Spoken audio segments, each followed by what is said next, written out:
Okay, everybody, it's me, Gregory Mannarino. This is my post-market wrap-up on this Monday, April 13th, 2020. And yeah, we do have to talk. A few things are moving here, and it's going to pay off for us, believe me. Let's put this together. The Dow Jones Industrial Average closed down 325 points, well off the low. At the low of the day, the Dow Jones Industrial Average was down 624. The Nasdaq actually finished higher. A lot of effort trying to prop up this market, and I believe it's going to work. I know how sick this sounds, and I'm going to tell you why. The 10-year yield. The 10-year yield, I just looked, was higher than it was in the middle of the day. It was 0.754. It was fractionally lower earlier. Look, these tiny little moves here, yeah, they get me excited, especially when you see a stock market that had every reason to sell off big today and did not. Big deal. We fell 325 on the Dow. Nasdaq finishes positive. S&P 500, let me tell you what that did. Hold that thought real quick. S&P 500 finished down just about 1%. I mean, this is nothing here, especially because the market could have sold off a lot harder, but didn't. Now let's talk about this. I explained to you that they must prop up crude oil. They must prop up crude oil. We understand it's everywhere. Historic deal with regard to a crude oil cut by Russia, by OPEC, brokered by none other than Donald J. Trump. And he's really touting this. Okay, I got that. But it's gone nowhere. It's a big, fat, ugly zero, just like I explained to you what happened before the deal. Before the deal, I told you this would be a big, fat, ugly zero. Why? Why was it so evident to Gregory Mannarino that this would be a big, fat, ugly zero? Let's put this together for you. Let's say you owned a shop that sold T-shirts. Okay, you sold nice, beautiful, plain white T-shirts. Well, everyone in the world has 1, 2, or 3, or 4 already, and there's a huge stockpile just sitting there waiting for people to buy them. But everyone already has it, so they don't want to buy any more. Now, let's say some big guy comes along and says, I'm going to make a really great deal. We're going to push the price of those T-shirts higher because you're going to cut production.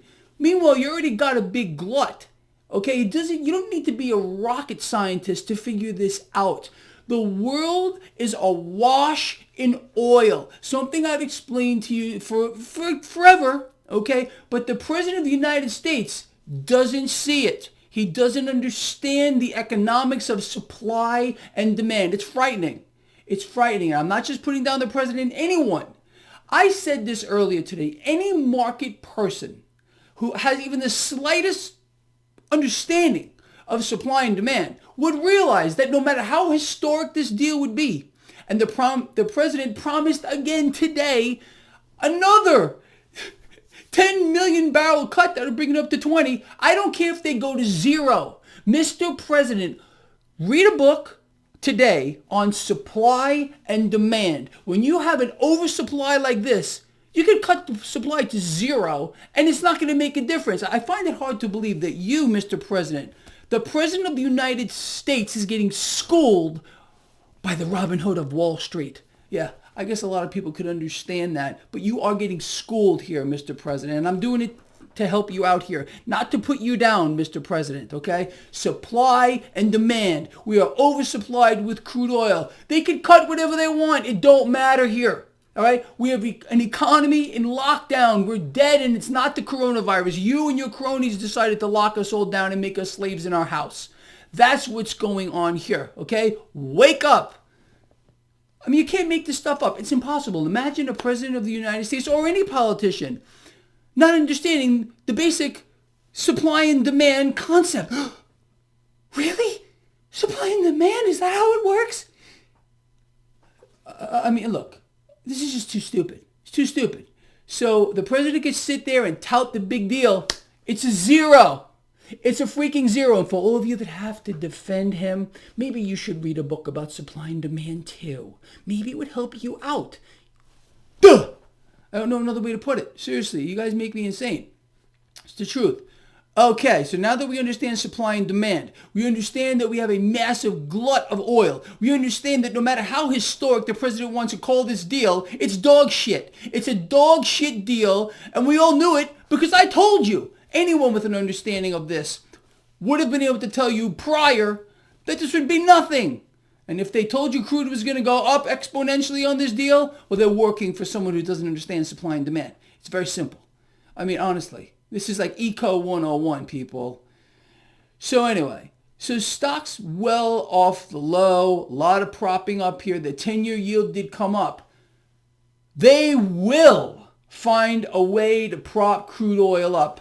False flag, probably, caused the deaths of scores of people. Whatever they got to do to prop crude oil up. Crude oil, as you know, is the lifeblood of the military-industrial complex.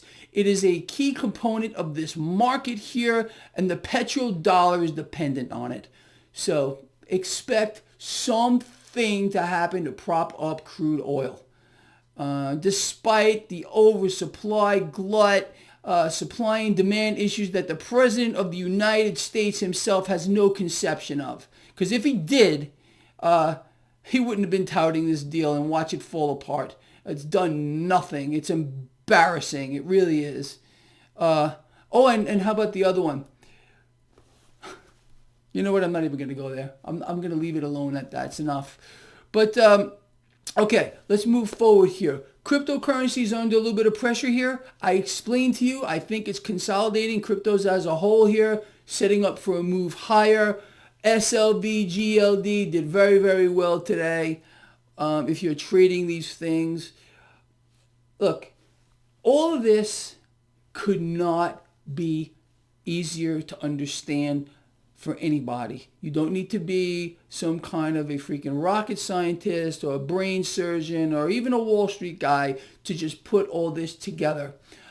Let's move forward so we can get a bigger picture here. We found out today that the deficit and debts are exploding like we have never seen before. Now let's put a perspective on that.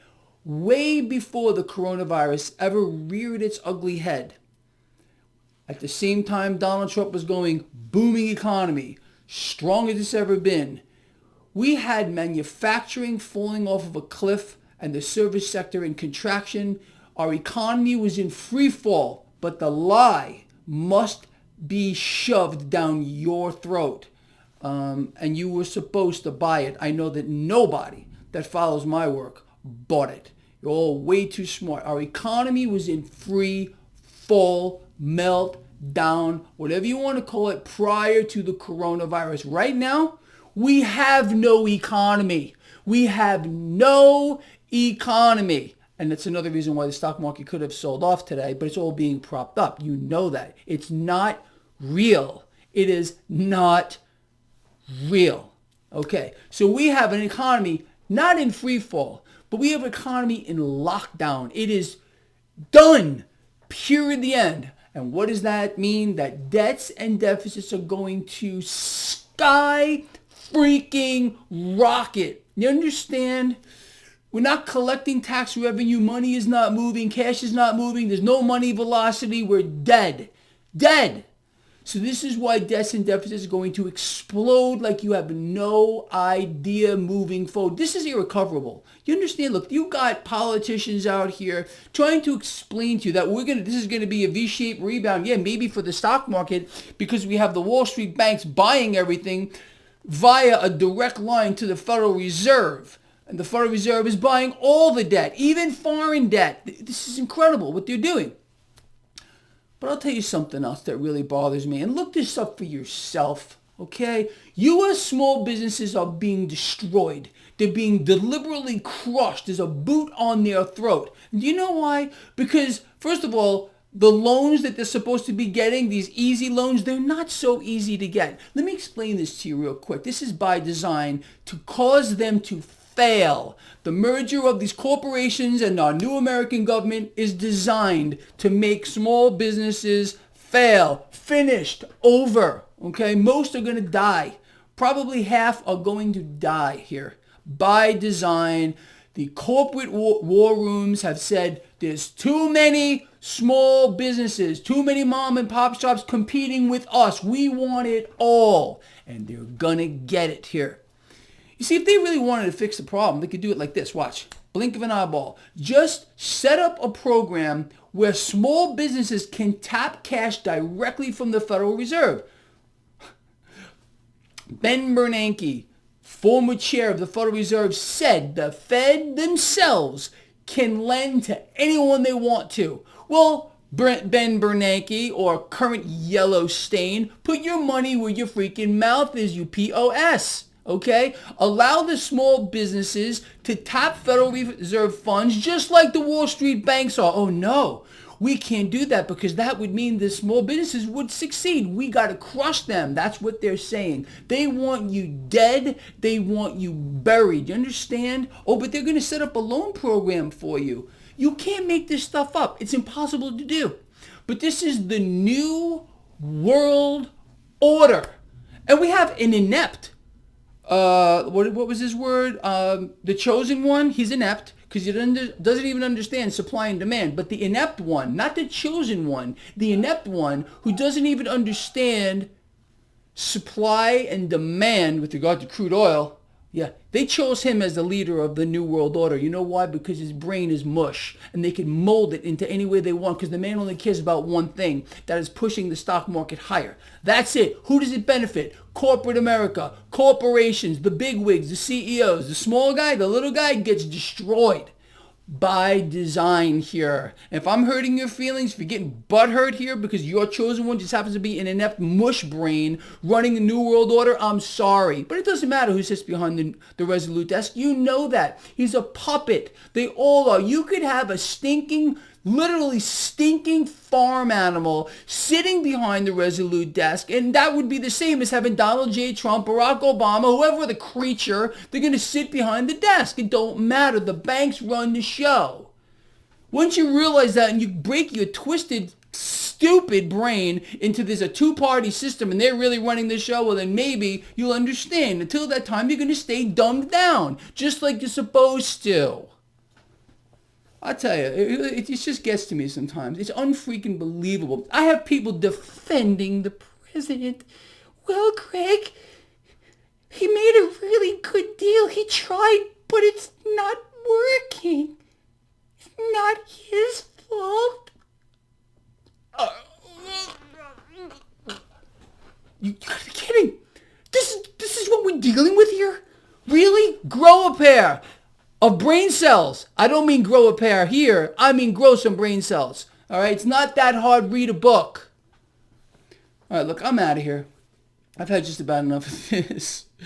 I think I put this together for you in a very concise way, despite the joking around, because sometimes you got to get the raw truth that smacks you across the face. And if you can't handle it, unfreaking subscribe right now. Just do it. It's so simple. Okay? Find somebody else to follow that's going to blow sunshine straight up your crack, no matter what side of the aisle you sit on, because it don't matter. There is one party. You understand?